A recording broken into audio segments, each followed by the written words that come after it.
Today, I wanted to come to you to talk about dreams, about following your dreams.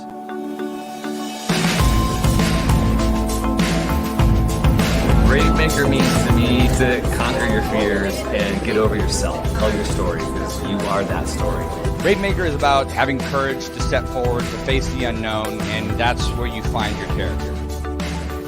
I believe that all of us are here to tell a story and to do something that makes you happy. The film is about a mother who counsels her son through video diaries. It's a wonderful piece that takes place in 1961. She finds out through the course of her interview that even though her art was rejected, there are people who appreciate what she does. And there's a little twist at the end that I won't give away. You have to see it. So that's what I really hope people can do, is that we start listening to each other, and then we'll ask questions and then listen and believe. We have our own blocks, our own mindsets, our own obstacles that stop us from getting to the dreams that we want. So what do you ladies think that help empower others? Be open to giving, these women or girls a chance. If it was easy, everybody would be doing it. Just follow your dreams. All of a sudden, that voice doesn't have as much power about, I'm going to go write that screenplay or I'm going to go make that movie. As an example of if you just put your mind to it and get out of your own way, you can make anything you want come true. And I was just blown away by the film, blown away by his energy. And when he first started talking about a film fest, I said, I would love to have that here in Redwood City. So when he told me about Bravemaker, I said, you know what?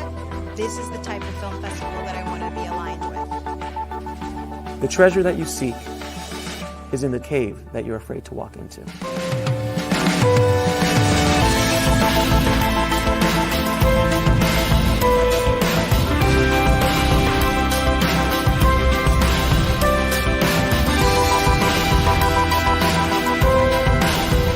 I don't want you to walk into that cave. I want you to run in there as fast as humanly possible.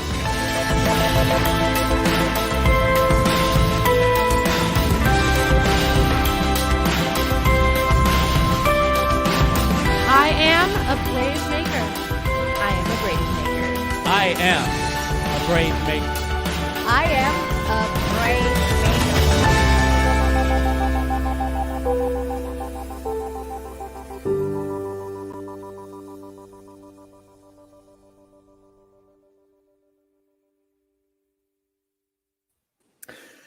Hey, everybody. Thanks for joining our online Bravemaker experience as well as the Bravemaker podcast. My name is Tony Gapistone, and I'm one of your co-hosts today. And I'm Christina Jackson. I'm your other co-host. Hey, Tony. Hey, Christina. We've been doing this. We've been chatting it off live here for the past 3 hours with different people. It's been super fun. So it's our last one, TGIF, saving the best for last, maybe. I am super excited for our guest today, because this guest I have to call out. I heard on a podcast almost a year ago. I heard on the Just Shoot It podcast. So this is a shout out to Oren Kaplan and Matt Enlow, who do the Just Shoot It podcast for the past 5 years. They had our guest Josh Ruben on their podcast in January 2020, pretty much. And he was talking about his film that he was going to be premiering at Sundance. Then I thought, I got to get a ticket to this show called Scare Me. I saw his film at Sundance. I was like, I fell in love with Scare Me. And then I've been stalking him and his team ever since, trying to get him on the Bravemaker show. And here we are, September 2020. And finally we get to have Josh Ruben. Hello. Josh Ruben. Thank you for having me. Yeah, thanks for being here, Josh. We are huge fans. Christina just got to see the film last night, thanks to your PR team. And I watched it again for the third time today. So I feel like I'm super ready to jump in and dive in and talk all things Scare Me. Oh, man, let's do it. God bless you. So give us a quick little snippet, because I want to show the trailer. But this has been a long time coming. This is your feature film directorial debut. How in the world did it get started? Why did this thing get birthed into the world? There's a 3-part DNA to it. So the first of which was, I was tired of just directing commercials, and I knew, especially after reading Mark and J. Duplass's book, Like Brothers, and with encouragement from a manager, no one's going to spoon feed you the opportunity to make a movie. You just got to do it yourself. And I went ahead and took a significant amount of money out of my 401k, actually, from College Humor, which you're not supposed to do. But I was like, what the hell? I'm going to go for it.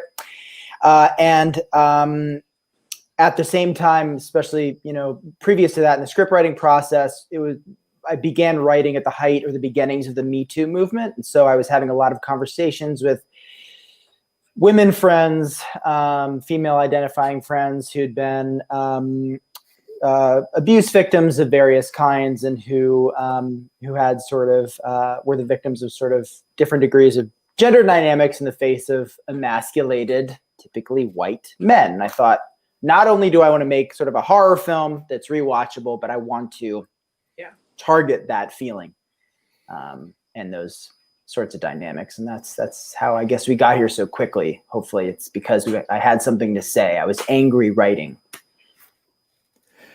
So wait, when you say quick, how long from penning the script to production to now? What's the process? I believe the first draft I popped out in 3 days in April of 2018, and then we were shooting January 2019. So we were in prep late October. It happened very, very quickly.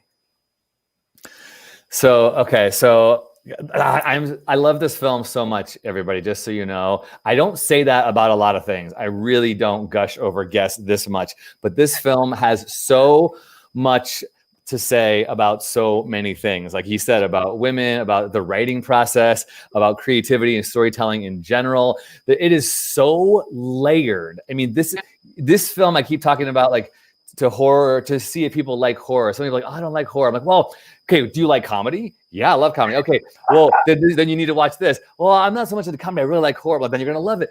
Do you like to talk about the screenwriting, the meta process of creating a story? Yes, then you have to watch it. It's like a master class. So before I chat anymore, let me just pull up the trailer, because we've got to watch the trailer. It's so good. And then we're going to dive right in. I see people are already jumping on and saying hello. So hello to all of you who are in the comments already. Stay tuned. You're going to ask all your comments and that kind of stuff. It doesn't come out until October 1st. So we'll have to be careful with spoilers, but let's watch the trailer and we'll dig in more to the whole process that Josh did with Scare Me. So stand by here.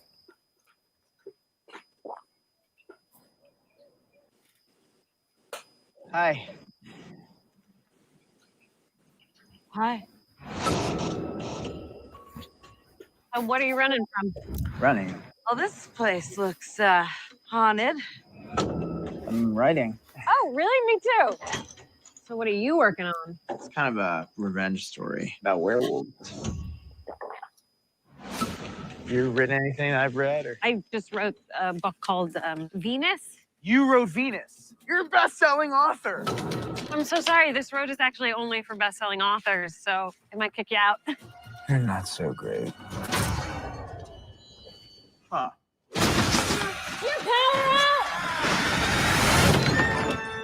Power outage. I'm bored. Let's tell each other scary stories. Have cheese, have veggie, right?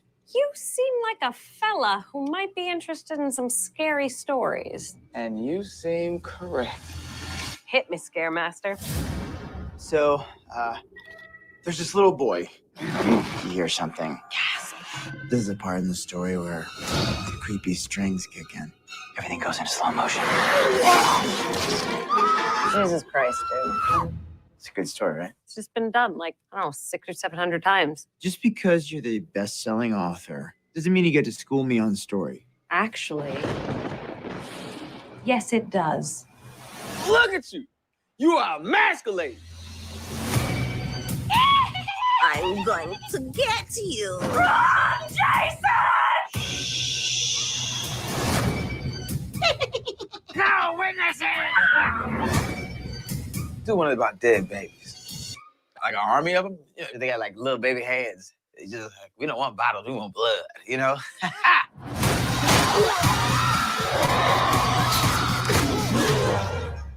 Fred, what are you doing with that poker? Is part of the story?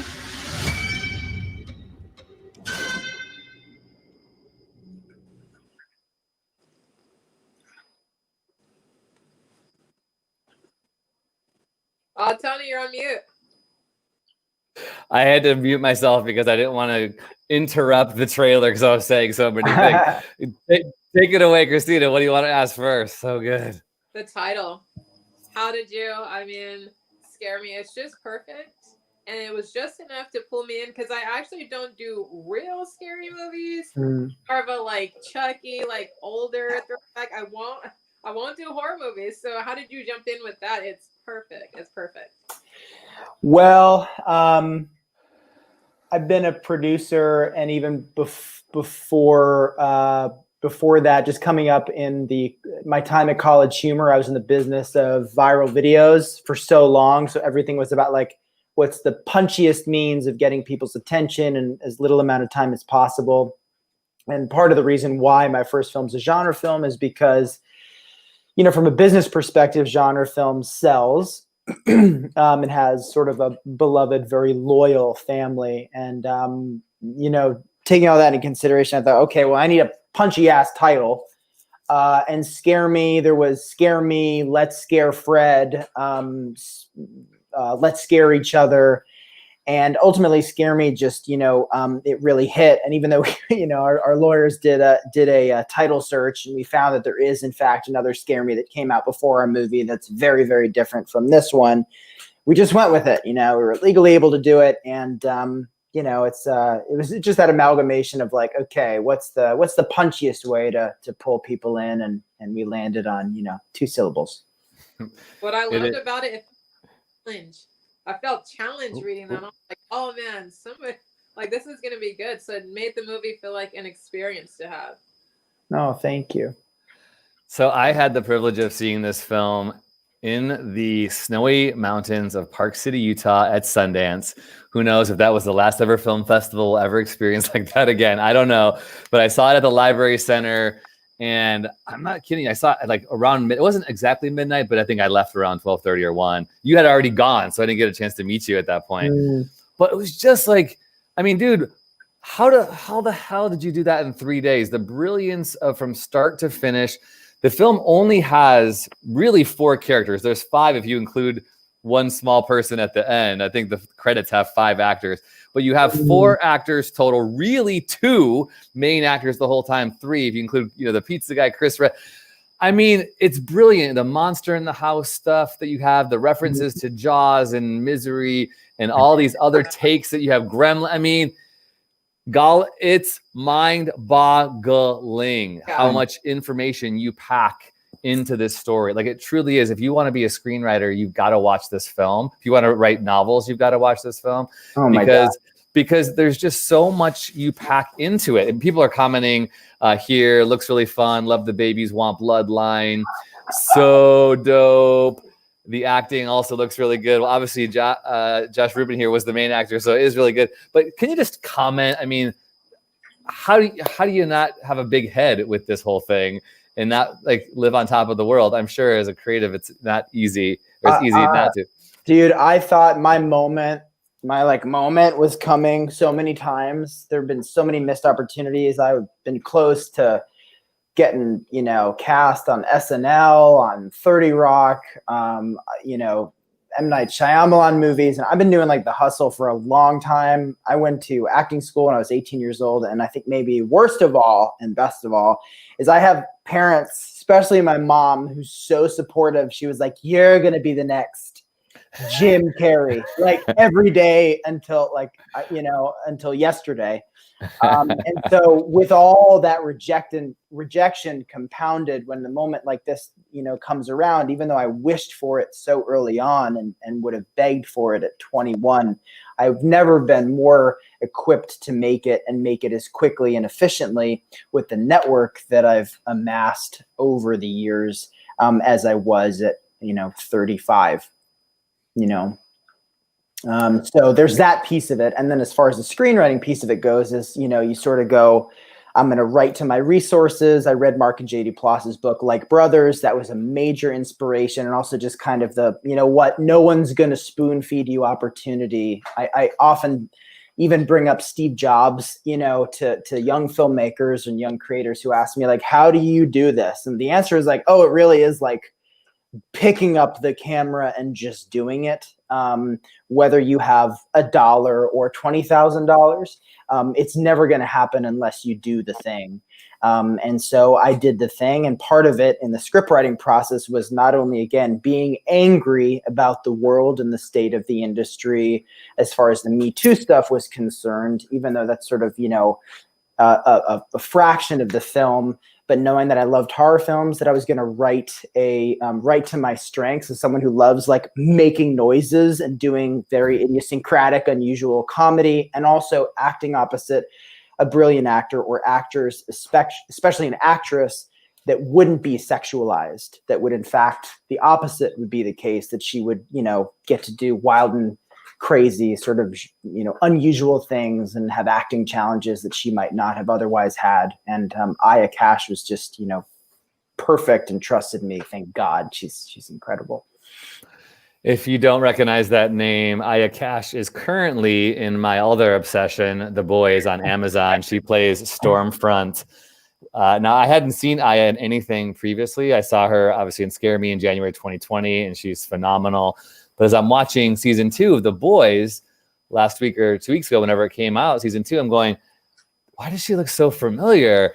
And then boom, I was like, what? Mind-boggling good. How amazing as an actress she is. So Incredible. Did you have a relationship with her? How did you get her? I knew her through her husband, Josh. We met doing voiceovers forever ago, and they have a place not far from where we shot. So we were able to not only work with an incredible actor, but we were able to work with a local and someone who was a local New York hire.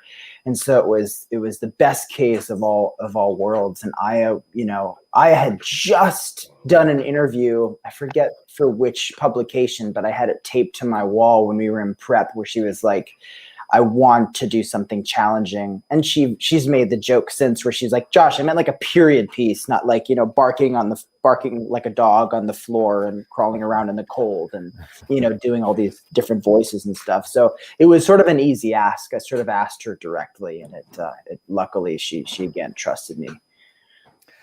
For all of the filmmakers and writers out there, just want to note, you talked about writing to your strengths, something we hear a lot about in the industry.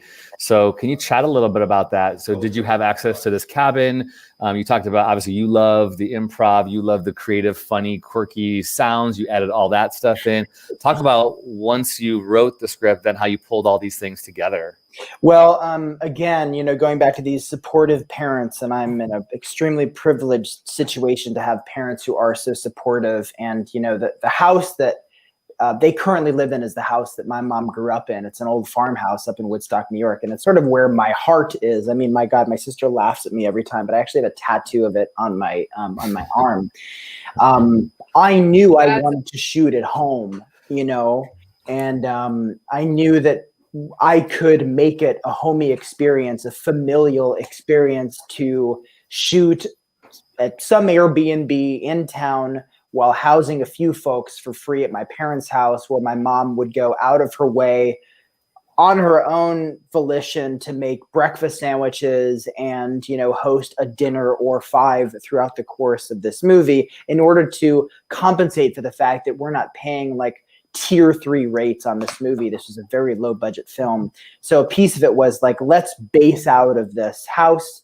I can get friends to PA or pull strings or cater. And that's exactly what I love about, Mark Duplass and Jay Duplass specifically, and their sort of MO in the Bible that I kind of used that was like brothers, which is like, write to your resources, find a place, hire your friends.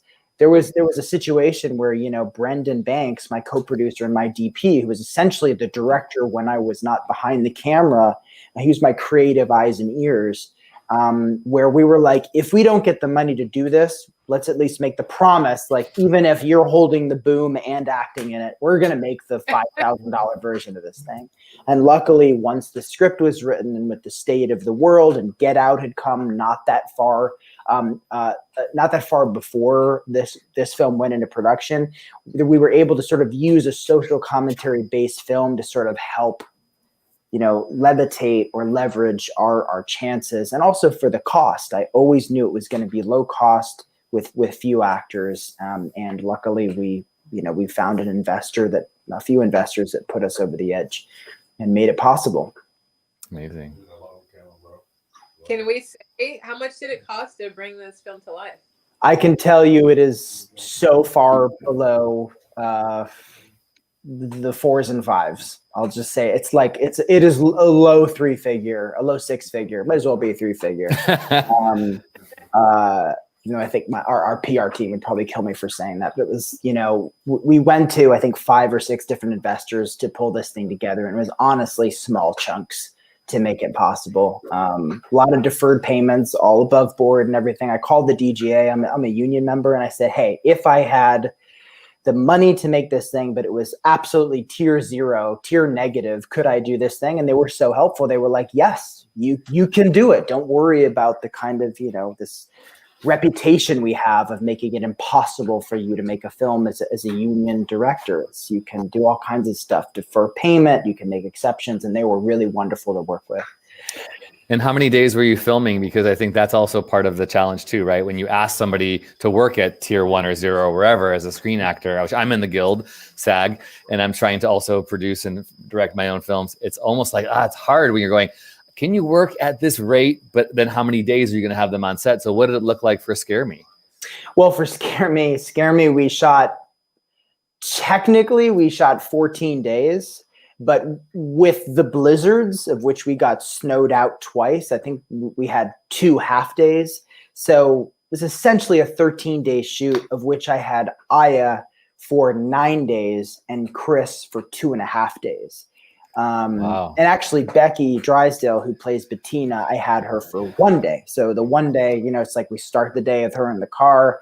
Then we have, we do a couple other things that I won't reveal for spoilers' sake, and truly block shooting. And when Aya wasn't there, my fiance, who is essentially my sort of creative collaborator behind the scenes, script noting and everything else, choreographing, she would read Aya's lines. So whenever Aya is not in the frame with me for most of the movie, she wasn't there. I was reading with my fiance. Dude, you are really an incredible actor. I mean, it does not surprise me that you've almost been on SNL and 30 Rock. It does not surprise me at all.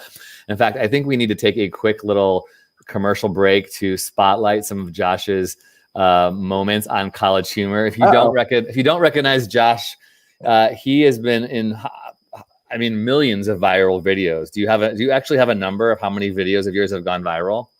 Oh, that have gone viral? I don't know. They're probably in the 6-figure range. It's crazy. I mean, I made thousands of videos over the course of 7 years. It was the ultimate film school. So encouraging and cool to watch. So I picked a video by College Humor called "The Most Insane Voiceover Booth Ever." Can you be cooler? And this is just a great example of some of Josh's ability to create. And so let me pull this up again and make sure our sound is on. But if you want to go down a rabbit hole, just Google this guy with College Humor and see some of the stuff he's done. Let's watch. Don't go too far. Don't go too far. All right, here we go.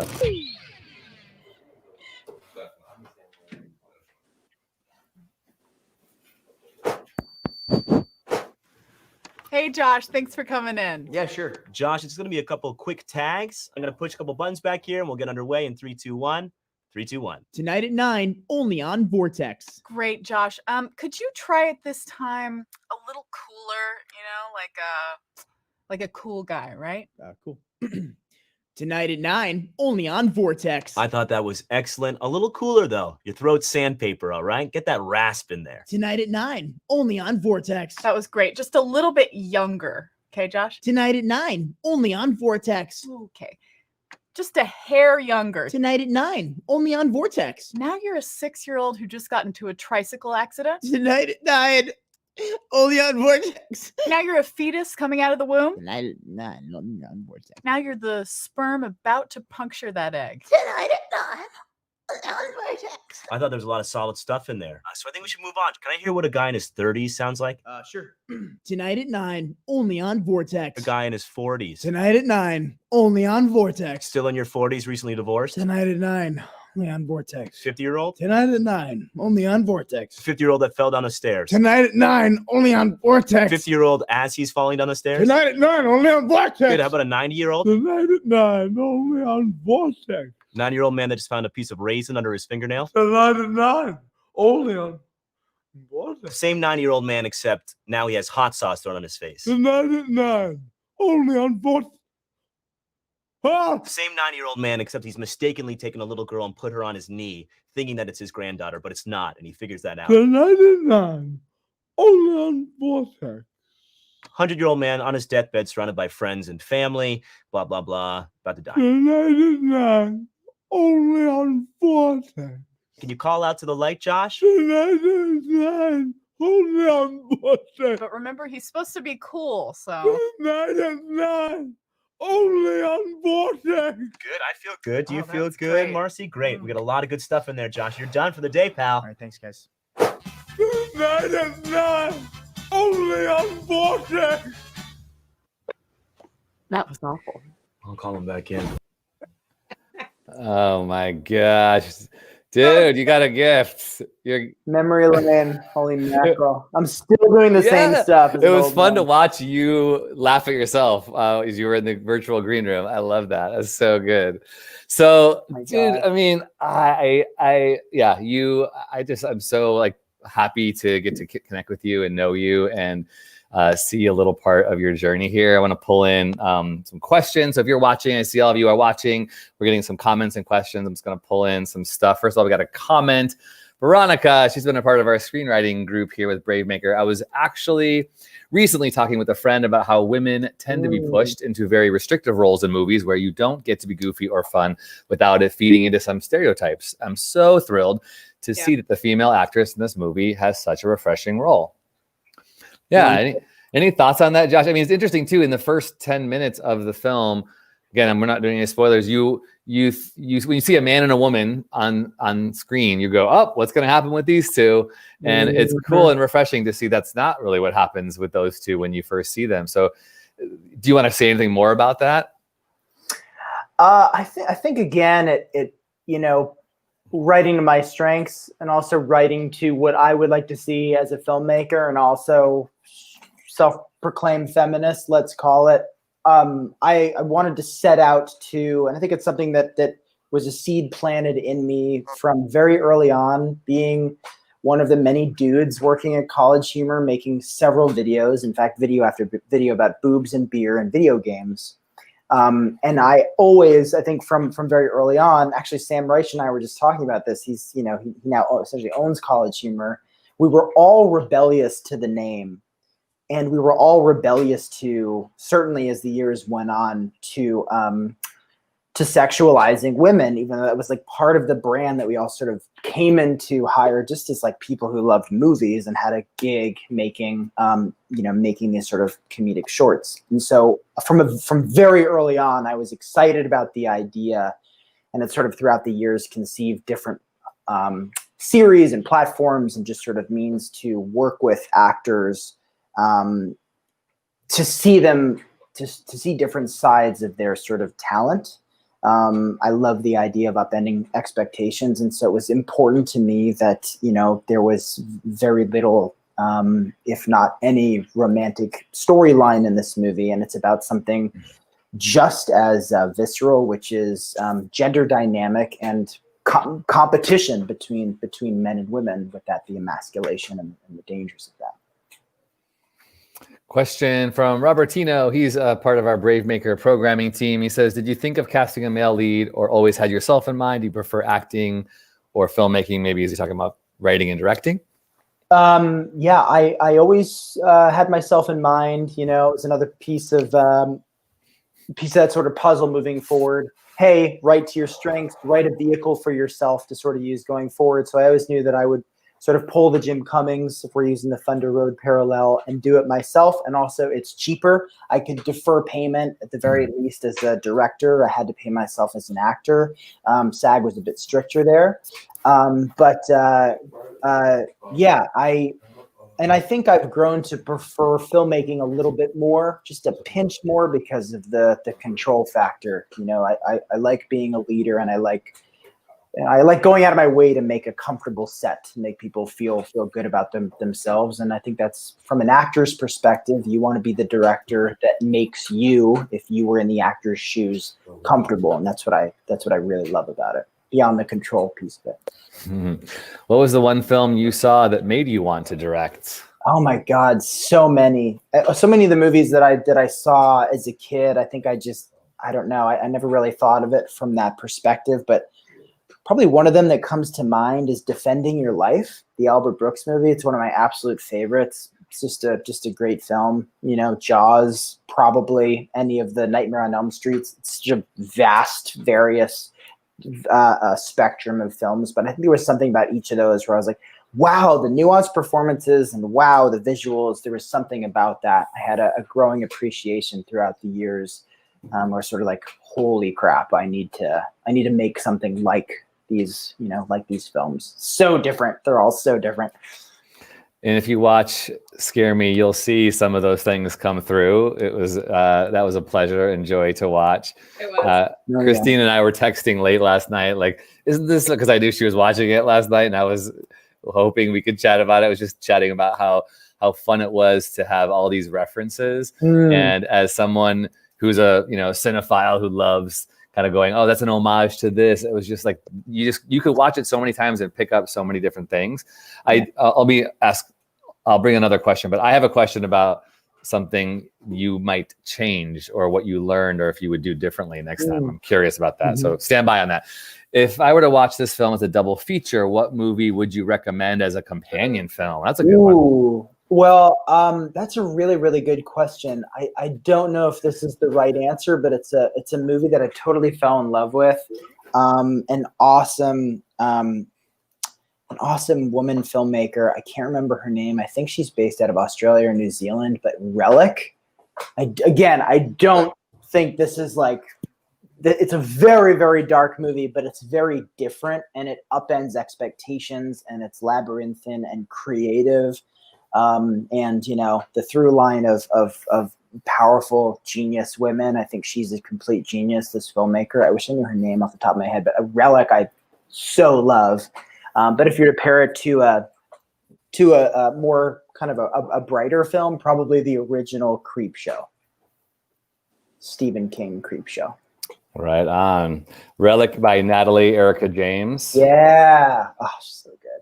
If you're a baby, you're just gonna love all the nostalgia and references in this movie. It's so good. The story is so smart. I'm really curious. You didn't shy away from some pretty problematic issues, just pretty directly addressing white emasculated males and problematic behavior. What gave you the courage to say, hey, I'm doing it, I'm writing it, and it's going to be good?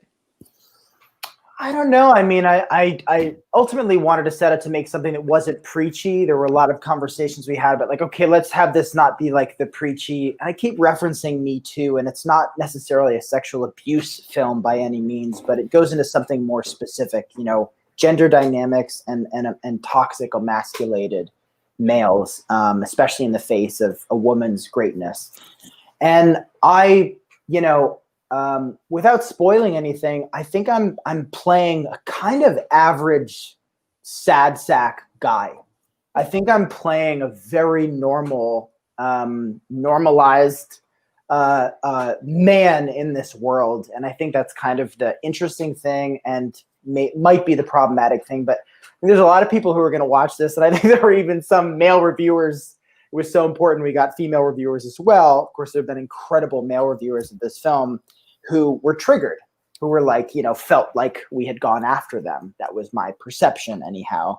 So I didn't really think about it. I didn't worry about it. And I quite frankly played to the comedy of it. There is absolutely a piece of me in Fred.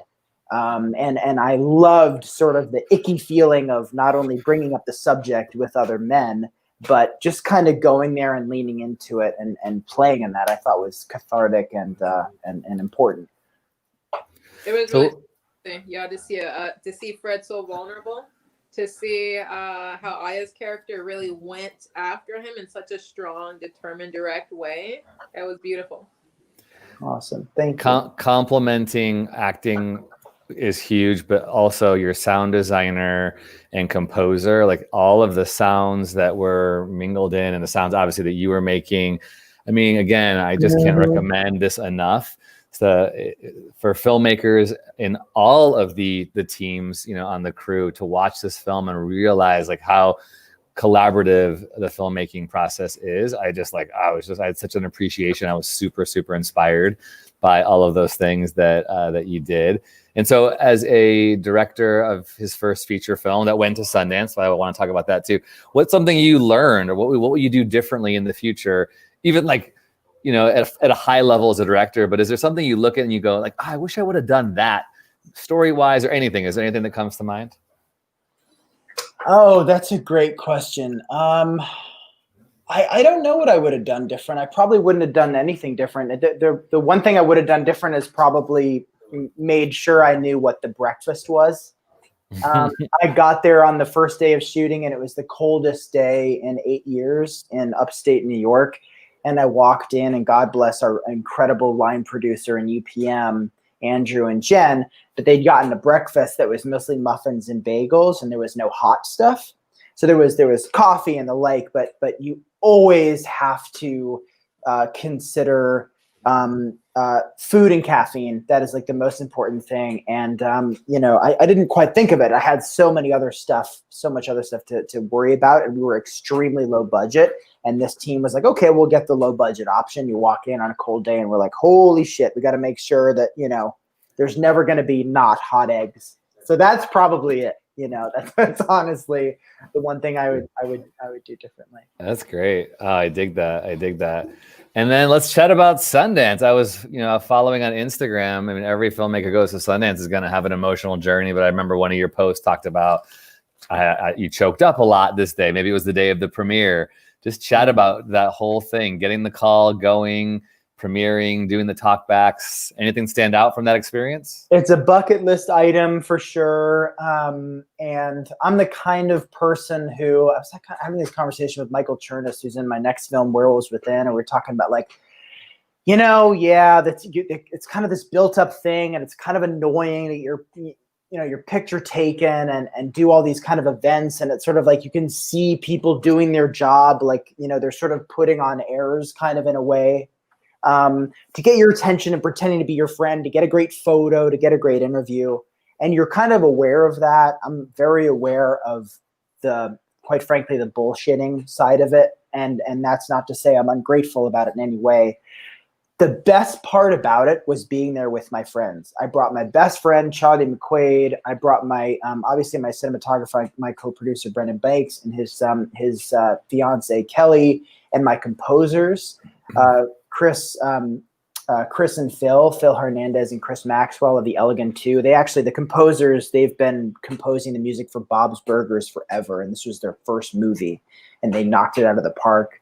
And so to hang out with them and go back to the condo after the craziness and after the, you know, that we were in a very privileged position to have been acquired by Shudder in advance of the Sundance. So we would do a day of press. And in fact, I wouldn't get to see my buddies. And at the end of the day, I'd go back and just like be in the condo together and talk about, wasn't it crazy that this happened? Or running into friends. All that stuff was the best part. And then, you know, beyond that, like the Sundance staff is incredible. Like definitely never been to a screening of any of my stuff where the technician leans down next to you and in the first 60, 80 seconds of the film has a radio to the projectionist and says, just tell me if you want the volume louder or softer. And I'd say louder, because he goes, gee, Josh wants it louder. How's that? And the movie would play and he goes, a little louder? Josh wants it a little louder. Like that sort of stuff. And then, you know, last thing, like you get up on stage at 1:30, 2 o'clock in the morning and address a crowd and thank them and hear them clapping and see some friends and see new faces and the people who'd left because it was so late, you know, and all this stuff. And all the while, by the way, I have my mind on in 40 hours, I have to go back. I'm missing 5 of my 8 screenings or whatever. I have to go back to Fleischmann's, New York, because I'm shooting my second feature for, you know, many more $1 million on Monday. And so my head was in a different place, and I left early for that reason.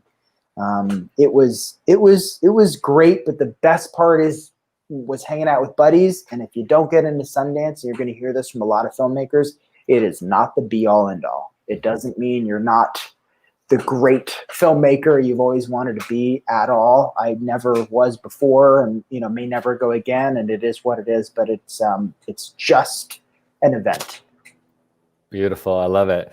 Well, we got a few more minutes. If anybody who's watching live would like to chime in, if you're listening on the podcast or on the replay, you can always go and find Josh on his Instagram at Josh Ruben, or his website is joshsmindhouse.com.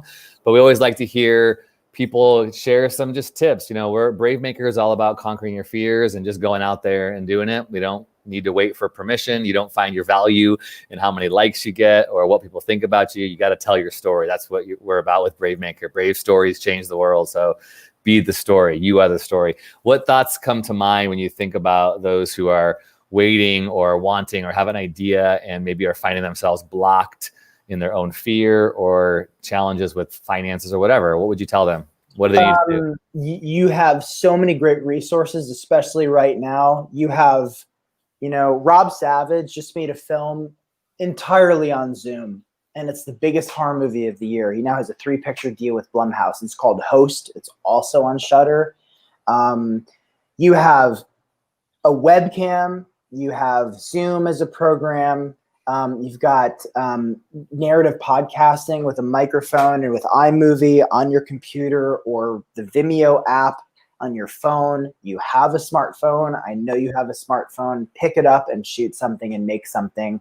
And even if it sucks, you don't have to put it out. But you don't have to wait at all. So it can cost you nothing. It can cost you your time. I think the most important thing beyond just kind of, trying to make stuff is collecting your network. So if we're to keep the theme of like being brave, I think a big learning lesson I've had just in my life, it's about who you keep close to you and who supports you. And there was a great quote I heard recently. It was on Instagram. I wish I knew what the source was, but like, your friendship is activism. Who you keep in your life is activism. So there are those few toxic buddies or partners or whatever. We've all had them at one point. And if they give you the icky feeling, and if it's consistent, it's okay to cleanse yourself of that human being in your life. And that's your own activism. You're serving each other. And I think that's a big piece of overcoming your fears, frankly. Like, you should be surrounding yourself and only hearing cheerleaders and not naysayers, or people who you can tell the difference because your gut always knows, like, who's kind of urging you into that, like, that positive get off your ass and do it kind of a motivation. Hey, Annie Kruger. You're yay friend. So proud of you, Josh. That's great. Awesome. Christina, any final comments or questions you have for Josh? Yeah, without, putting any spoilers out there, that when it comes out October 1st, super fun, super smart, crazy rewatchable. He'll watch it right after this. Best advice, really just jump in, shoot something, put it up. Like you said, he had thousands of videos on YouTube. Like, that's wild. So Oh my God. Sounds like a numbers game. So we just got to jump in, make something cool, have fun, and work hard doing it. Take inventory of your resources, what you have available to you. So Tony and I were just talking about that. Like, what could we do? You said Host was shot with Zoom entirely. There's a record button on Zoom. We could make a movie, the three of us. I mean, with webcams separately, you're recording separate video, you edit it. I mean, I've been thinking about, like, my God, there's a movie called The Designated Mourner with Mike Nichols. It's basically a play, and you can shoot a 3-camera play and make it a product. Just get into the scripting phase and add music to that. Get a friend to compose it. Like, we can be self-generating and creating even right here in quarantine and getting really, really creative. Get out of your head and play with these new kind of different things. Yes, that's beautiful. Get out your head. You end up at Sundance, get a 3-picture deal. Yes. Yes, please. So good. So those of you who now want to watch the film, go to shudder.com. You can sign up. Well, actually, don't sign up yet. Sign up on October 1st or the 30th of September and get 7 days for free and watch Scare Me multiple times. It is so worth your time. Like I said, it's literally a masterclass, and it's not, you're not gonna like, hey, I remember watching Friday the 13th when I was a kid and having nightmares forever. I'm better for it. But this will inspire you. How funny that a horror film will inspire you. So take that. You're getting lots of love on the comments. So we really appreciate you being here, Josh, and wish you so much luck in your future. Thank you. Same to you guys. And if I could real quick, there's an exclusive announcement about Scare Me. There is a behind the scenes podcast series that a team of creators called Ski Team, Donnie and Mike, Donnie Dykowski and Mike Bolger created. And it's a narrative podcast or behind the scenes podcast about the making of an independent film. And it's interviews with me. I think we're going to be about 10 or so episodes, about 20 minutes in length. And it's something that we're working on. We're really excited to get out and show you. So once you see the movie, hopefully we'll get it out by Halloween or so. You guys can hear interviews and and hear about, the trials and tribulations and the kind of, the ups and downs of it. That's fantastic. Okay, so we will promote that. So can we expect that to hear that from on your social media or on your website? Where would people find that? Yeah, absolutely. As soon as I know, you guys will know. And I've heard that the teaser and the first episode, and it's really, really fantastic. They've done a beautiful, beautiful job. And it's a great podcast for just like you said, like to get off your butt and make something and, what to be prepared for. So I'm really, really excited to share it. Awesome. So yes, please follow Josh at Josh Ruben. And if you're, again, listening to this on the podcast, follow along and subscribe. If you're watching on YouTube, we want to encourage you to hit that subscribe button and know that Bravemaker is a 501c3 nonprofit. We are totally dependent upon your generosity to be able to support the filmmakers and do the things that we do. You can go to our website and find out more information about who we are, bravemaker.com. Until we find a vaccine, we're going to keep doing these things online. Our Bravemaker film screenings are obviously on hold like the rest of the world, but we're pivoting. We're finding our way. Christine and I are making things happen, and we're super excited. There are free things you can get on our mailing list, bravemaker.com/buzz. Check that out. We have sometimes free films that we put out there and free filmmaker interviews. And until next time, we want to encourage you to follow along. Say hi to Josh on Instagram and make sure you support Scare Me. Send it along. It's a great Halloween film. We're really excited for him. And thank you to all of you who watched and listened and everything else. Josh, thank you so much. Thank you so much for having me. What a pleasure. You got it. Stick around for 1 minute, Josh, if you would.